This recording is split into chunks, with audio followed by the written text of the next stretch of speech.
2021년도 제1기 기사양 12가입니다. 열방의 소망 함께 공부하겠습니다. 자, 3월 20일 안식일이고요. 일몰 시간은 6시 44분. 6시 44분. TMI를 한번 보시겠습니다. TMI는 이웃들과 동료들을 친교 모임에 초청하라는 얘기고요. 그리고 두 번째는 직장 동료들을 위해서 건강에 좋은 간식을 준비하라고 얘기하고 있습니다. 그리고 세 번째는 자녀 교육을 잘 시킨 부모님들을 칭찬하세요. 이렇게 있습니다. 사실 이 자녀 교육에 있어서 훈수를 두거나 또 이렇게 하라는 사람들이 많이 있죠. 근데 자녀 교육에 대해서 함부로 이렇게 말할 수는 사실은 없습니다. 남의 자녀니까요. 다들 사정이 있으니까요. 그래서 참 어렵습니다. 칭찬하기도 그렇고. 그렇지만 이제 아이들을 칭찬하는 것은 그 부모에게 매우 큰 힘이 되고 용기가 될 것입니다. 오늘 그림에 보시면 여기 이제 그림을 보시면 참, 이 십자가가 있고요, 그렇죠? 빛이 쫙 나옵니다. 수많은 사람들이 이렇게 몰려가는 그림이 이렇게 나옵니다. 어떤 것을 상징합니까? 진짜 열방이 원하는 것이 무엇인가? 진짜 인류에게 필요한 것이 무엇인가? 그것은 예수 그리스도의 구원하신가? 또한 그리스도의 복음이 아닌가? 뭐 이런 것을 표현한 것 같습니다. 그래서 기억절에도 보시면 나라들은 내 빛으로 왕들은 비추는 내 광명으로 나아오리라 라고 이렇게 되어 있습니다. 이사야서 60장 3절입니다. 나라들, 왕들이 정말 환하게 비추는 예수 그리스도의 복음의 빛으로 나아오게 될 것이라는 이야기입니다. 예수님의 재림 직전에 수많은 사람들이 예수님을 믿을 것이라고 얘기했는데 그런 날이 빨리 오기를 간절히 바랍니다. 안식일소지에 이렇게 글이 적혀져 있습니다. 우리는 그리스도의 학교에서 배워야 한다. 주님의 의가 아니면 어떤 것도 우리로 하여금 은혜의 복을 누리게 하지 못한다. 우리는 오랫동안 이러한 복을 얻기를 원하며 노력해왔다. 그러나 우리는 그러한 복으로 자기 자신의 유익만을 도모하려는 생각을 품고 있으므로 복을 받지 못하였다.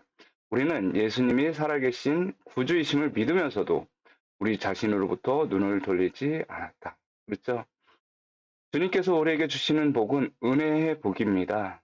그것은 내가 노력해서 얻은 복이 아니라고 하는 것입니다. 그래서 이 복을 그렇게 은혜로 받았다면 우리도 다른 사람들에게 그런 복을 나눠줘야 되지 않은가. 네. 그래서 모든 사람이 하나님의 복 안으로 들어오는 것이 모든 사람이 행복하고 또한 하나님 나라를 이루어가는 것이 아닌가. 뭐 그런 말씀을 하고 있습니다.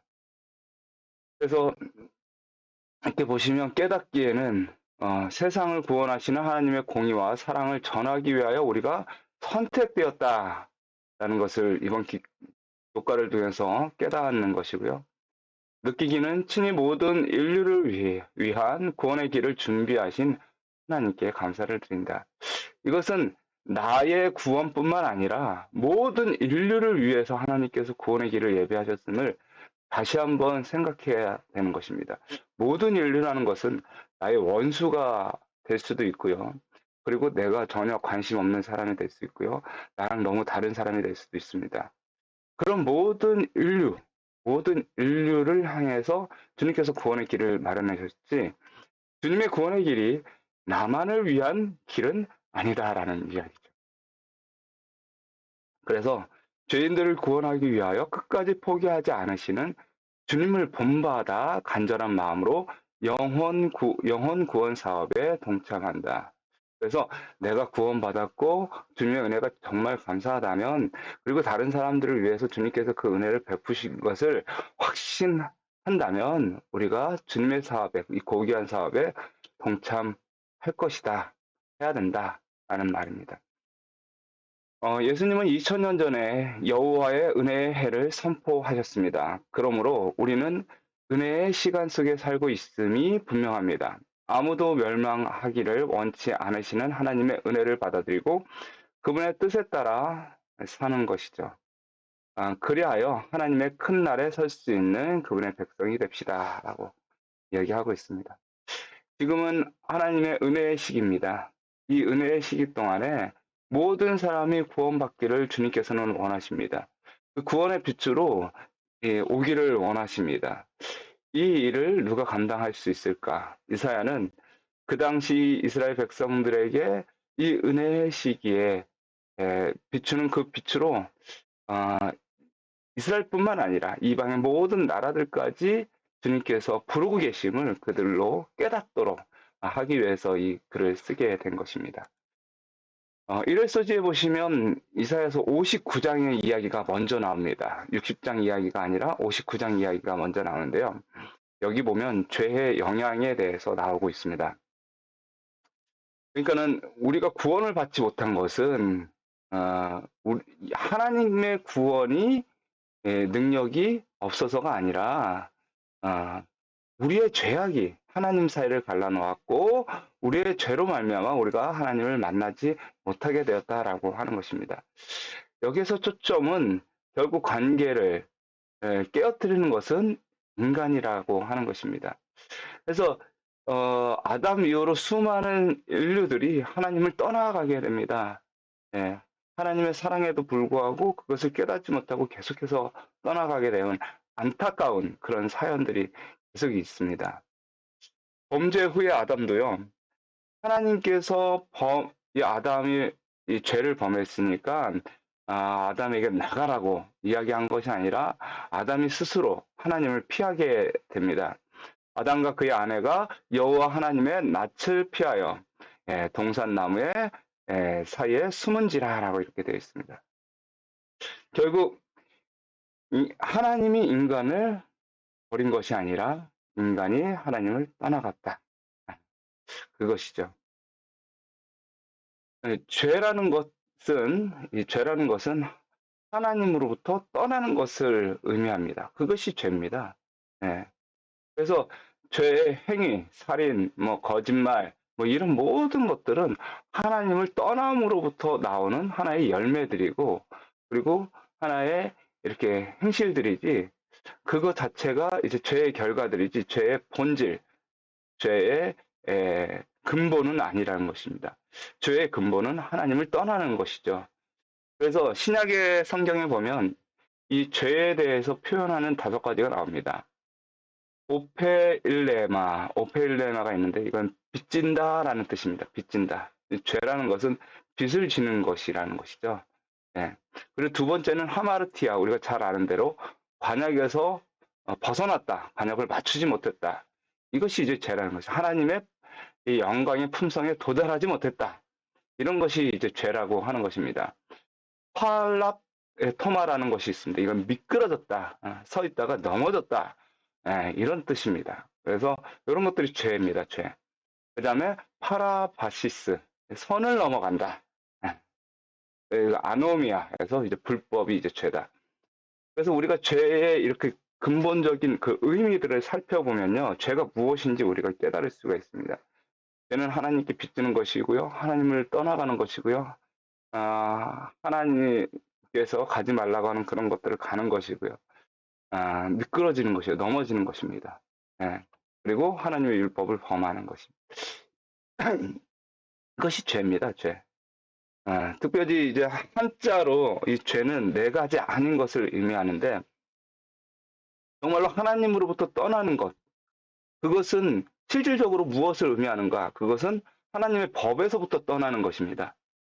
하나님의 법, 하나님의 율법, 하나님의 공의에서부터 떠나는 것, 그것이 이제 죄라고 하는 것이고요.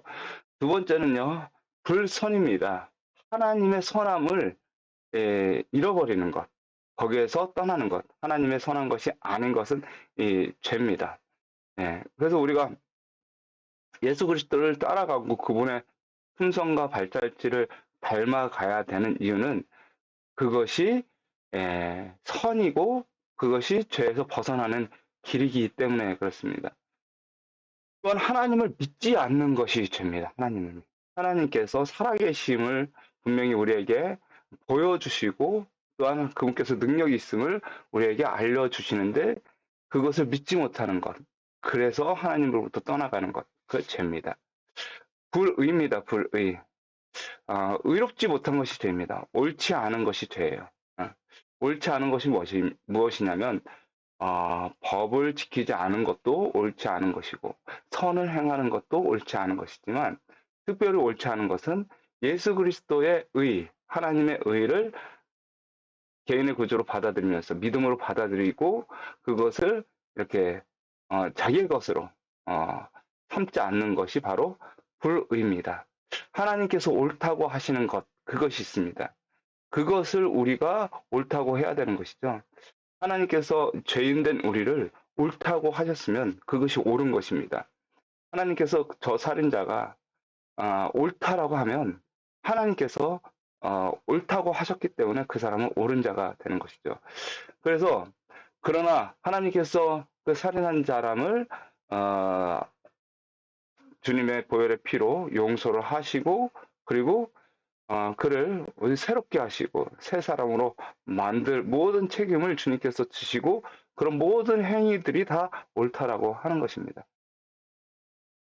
그래서 요것을 떠나가는 것은 이런 것을 죄라고 하는 것이죠. 죄.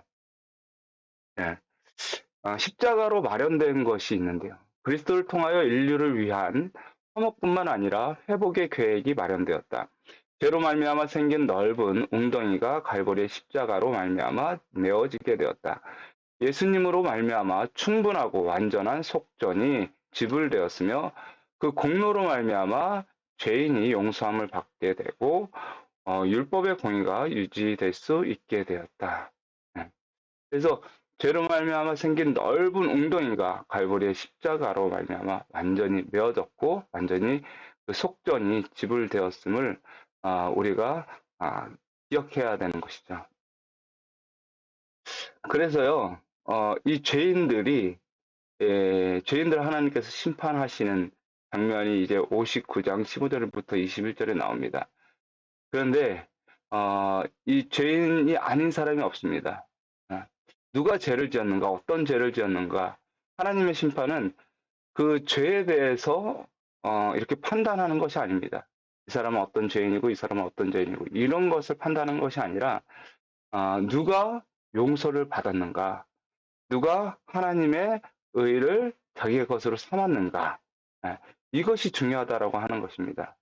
그래서 이 59장 16절 17절에 보면 사람이 없음을 보시며 중재자 없음을 이상히 여기셨으므로 자기 팔로 스스로 구원을 베푸시며 자기의 의를 스스로 의지하사 의의 호신경을 삼으시며 구원을 그 머리에 써서 투구로 삼으시며 옷으로 옷을 삼으시며 열심을 입어 겉옷을 삼으시고 그래서 주님께서 스스로 의를 베푸셨다. 그래서 그 용서하심을 베푸셨으니 그 용서, 누가 용서를 이 예수님의 용서를 받았는가가 중요하다라고 하는 것입니다.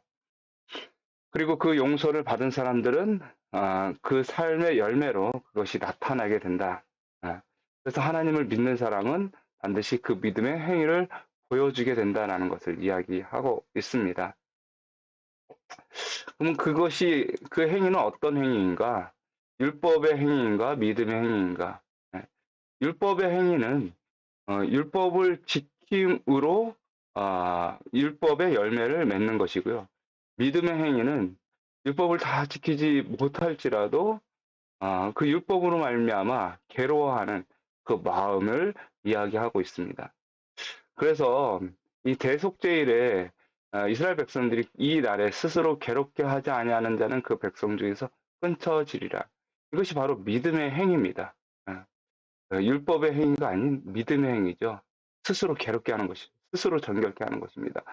무엇 때문에? 예수 그리스도의 용서하심이 너무 감사하고 또 그 용서로 말미암아 하나님 나라를 임하게 하려는 그런 마음으로 스스로 괴롭게 하는 것이죠. 그래서 에스겔서 9장 4절에 보시면 하나님 이 천사들이 예루살렘에서부터 시작해서 인치는 사업을 하게 되는데요. 어떤 사람들에게 인을 치냐면 성읍 중에 순행하여 그 가운데서 행하는 모든 가증한 일로 인하여 탄식하며 우는 자의 이마에 표를 하게 됩니다. 예. 그래서 율법을 완벽하게 지킨 사람들에게 이마에 표를 하는 것이 아니라 탄식하며 우는 자, 예. 이 세상의 죄악으로 말미암아 힘들어서 그것 때문에 고민하고 예수 그리스도의 용서하심을 갈망하는 그런 사람들에게 이마에 표를 한다라는 것이죠. 마태복음 5장 4절에도 애통하는 자는 복이 있나니라고 이렇게 되어 있습니다. 애통하는 자는 복이 있나니. 예. 여기서 이 애통은 바로 탄식하며 우는 행동을 이야기합니다. 예수님께서 왜 산상보홀에서 애통하는 자는 복이 있나니 의에 줄이고 목마른 자는 복이 있나니 이런 것을 얘기했을까요? 십계명을 얘기해서 너희가 이렇게 하면 복을 받을 것이다. 하나님의 율법에 순종하면 복을 받을 것이다 라고 이야기하지 않고 애통하는 자가 복을 받을 것이다 라고 이야기했을까요? 왜냐하면 이것이 바로 믿음의 행위이기 때문에 그렇습니다. 믿음의 행위. 우리가 우리 하나님의 종들의 이마에 인치기까지 땅이나 바다에나 나무나 해하지 말라라고 이렇게 되어 있습니다. 계시록. 그래서 마지막 시대에 예수님이 재림 직전에 과연 믿음의 행위는 무엇인가? 그것은 율법을 정말 지키려고 순종하려고 노력하는 가운데 괴로워하는 사람들에게 너무너무 그것으로 말미암아 그 율법을 지켜서 하나님의 이 예수 그리스도의 그 공의를 그 사랑을 조금이라도 은혜를 갚으려고 하는 그런 사람들에게 이마에 인을 치는 거죠. 내가 율법을 완벽하게 지켜서 완벽하게 지켜야겠다라는 그런 생각을 가지고 율법을 행하는 사람들과는 조금 다른 의미입니다. 다른 의미. 다른 의미입니다. 겸손하게 율법에 율법으로 말미암아 스스로 마음을 괴롭게 하는 사람들은 조금 다른 것이죠. 모든 믿는 영혼은 자신의 뜻을 전적으로 하나님의 뜻에 일치시키고 회개와 뉘우침의 상태를 계속 유지하라. 구속주의 속죄의 공로를 믿음을 나타내어 능력에서 능력으로 영광에서 영광으로 전진해야 한다. 용서받고 아름다운 그리스도의 의에 두루마기를 입은 사람은 하나님 앞에서 흠 없이 서게 된다. 이렇게 되는 거죠. 이 흠 없이 선다는 것이 바로 그런 의미입니다. 율법을 완벽하게 내가 행함으로 되는 것이 아니라 끊임없는 회개와 누이침으로 끊임없이 스스로 괴롭게 함으로 하나님께 영광 돌리기 위해서 나아갈 때 하나님께서 그것을 흠없다 칭해 주시는 것이죠. 결코 율법을 완벽하게 지켜서 흠이 없어졌다라는 그런 의미는 결코 없습니다. 없어요. 완벽하게 될 수 없고 뭐가 중요한 거냐면 회개와 누이침의 상태가 계속해서 유지되는 것이 중요한 것이죠. 16일 이제 화요일서지인데요. 전 세계적인 호소라고 이렇게 제목이 되어 있습니다. 드디어 이제 59장에 죄 문제 해결이 되는 거죠. 죄 문제. 모든 사람이 다 죄인인데 어떻게 하면 그 믿음의 행위가 나타나는가. 그런 얘기를 했잖아요. 이사야서 60장 1절에서 2절에는 그러면 일어나라 빛을 발하라 그 빛이 내 빛이 이르렀고 여호와의 영광이 내 위에 임하였습니다.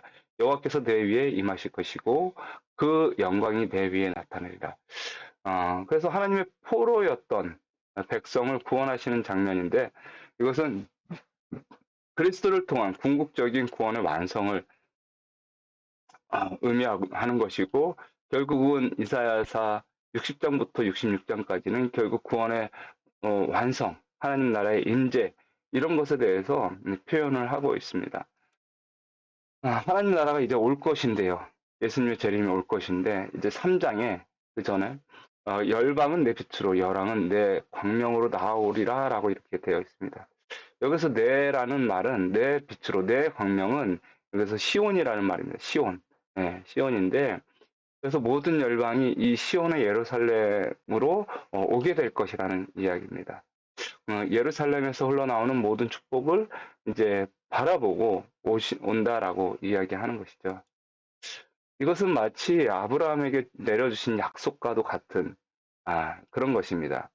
하나님께서 아브라함을 창세기 12장에 부르시는데 내가 너로 큰 민족을 이루고 내게 복을 주어 내 이름을 창대케 하리니 너는 복의 근원이 될지라 라고 이야기하면서 너를 축복하는 자에게는 내가 복을 내리고 너를 저주하는 자에게는 내가 저주하리니 땅의 모든 족속이 너를 인하여 복을 얻을 것이다 라고 얘기하고 있습니다. 그리고 하나님께서 우리를 구원하신 것 그리고 끊임없이 하나님의 복음을 위하여서 이렇게 선택을 한 것은 나를 통해서 전 세계 사람들이 복을 얻고 하나님의 복음을 받아들이게 하기 위함이었습니다. 그림에서 보시면 이제 아브람, 아담, 노아, 아브람, 모세, 여호수아, 다윗을 부르신 것은 결국 이 하나님의 축복, 잃어버린 축복을 다시 얻게끔 하기 위해서인 것이죠. 그리고 예수 그리스도를 통해서 그것이 온전히 얻어졌지만 우리는 예수 그리스도와 언약을 맺음으로 그 일을 가능하게 됩니다. 그런데요, 여기에서요, 예수님 재림 직전에 일어나라 빛을 발할 때가 오게 되는데, 예수님과 언약을 맺은 이 사람들을 보고, 그 사람들을 보고, 이 참 빛이 여기 있구나. 인류의 구원이 여기 있구나.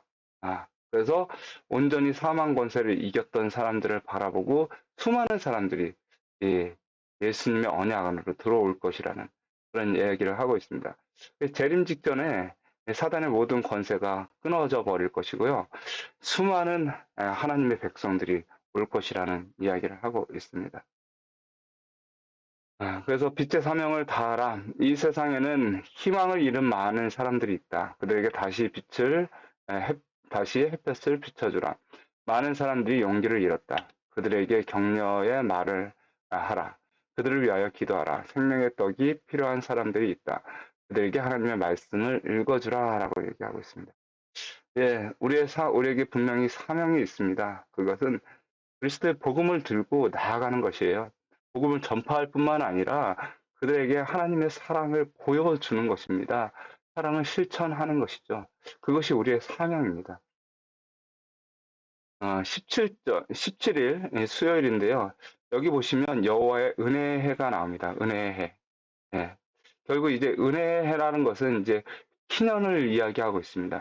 이사야서 61장 1절에서 2절에 여호와의 은혜의 해와 우리의 하나님의 보복의 날을 선포하여 모든 슬픈 자를 위로하되 라고 이렇게 되어 있는데 이것은 바로 하나님 이 메시아가 자유를 선포하며 하나님의 은혜의 특별한 해를 선언하는 것인데요. 이것은 이 레위기 25장 10절에 희년을 의미합니다. 제 50년을 거룩하게 하여 전국 거민에게 자유를 공포하라. 이 해는 너희에게 희년이니 너희는 각각 그 기업으로 돌아가며 각각 그 가족에게로 돌아갈지니라. 노예되었던 사람들이 다 돌아가고요. 모든 빚진 사람들이 다 뭐가 되냐면 그 빚을 청산하게 됩니다. 그래서 이것은 개인적인 구원의 이야기가 아니라 공동체가 완전히 회복되는 이야기입니다. 나만 구원받는 것이 아니라 나의 이웃까지도 다 구원을 받는 거예요. 그러니까 이 사람이 나에게 노예로 살았다고 할지라도 보내주는 거예요. 희년에는 다 보내주는 거예요. 제대로 다 보내주는 거예요. 그 사람이 나중에 또 다른 문제를 일으킬지 아닐지는 몰라요. 그러나 희년에는 그냥 하나님을 믿고 다 보내주는 것입니다. 그것이 희년이에요. 모두 다 용서를 받고요. 모두 다 탕감을 받는 것입니다. 이스라엘 모든 민족이 이 희년을 이제 바라보는 것입니다. 왜냐하면 실수를 해서 노예로 잡혀가고 실수를 해서 집안이 망했던 수많은 사람들이 다시 돌아오는 거예요. 이 기쁨이 얼마나 크겠습니까? 주님께서 우리를 부르신 것은 모든 백성들에게 이 희년을 맛보도록 하기 위한 것이죠.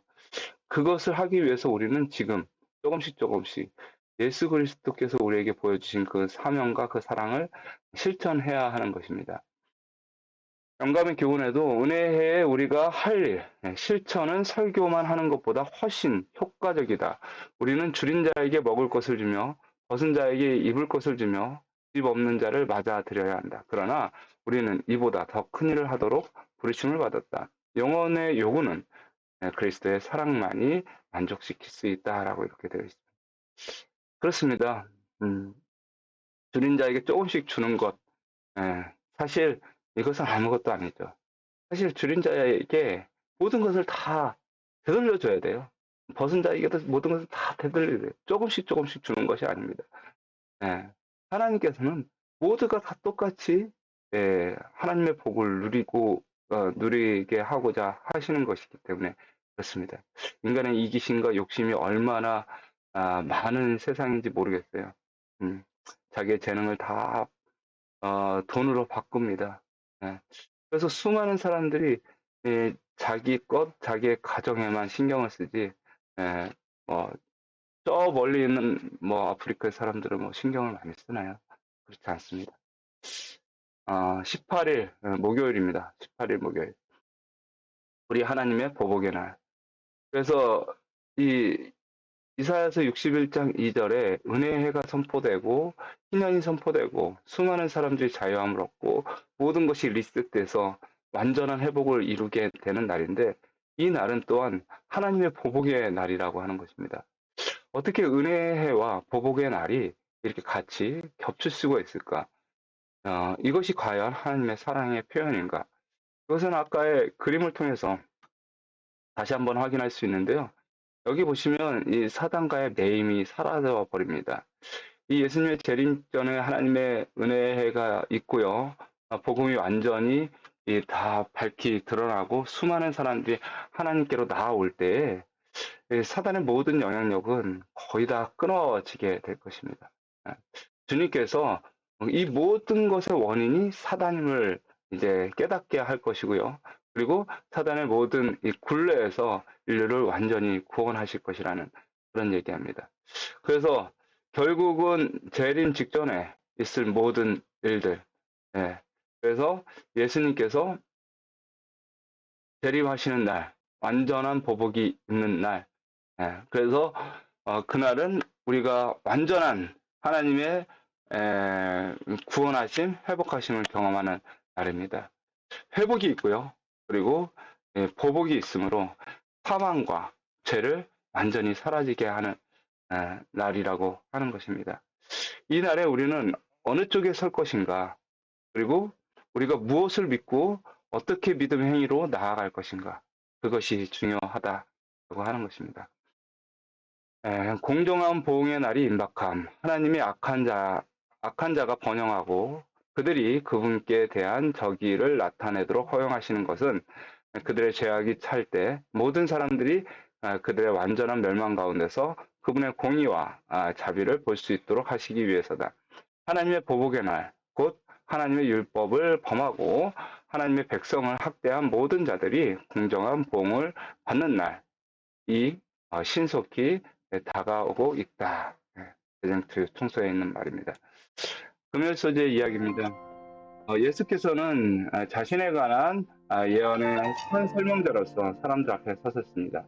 그는 자기가 읽은 말씀을 설명하시면서 메시아를 압박하는 자의 구원자요, 사로잡힌 자의 해방자요, 고통당하는 자의 치료자요, 눈먼 자에게 시력을 회복하시며 세상의 진리를 드러내는 자로서 말씀하셨다. 그의 인상적인 태도와 그 말씀의 놀라운 뜻은 그들이 전에 결코 느껴보지 못했던 능력을 가지고 듣는 자들의 마음을 꿰뚫었다.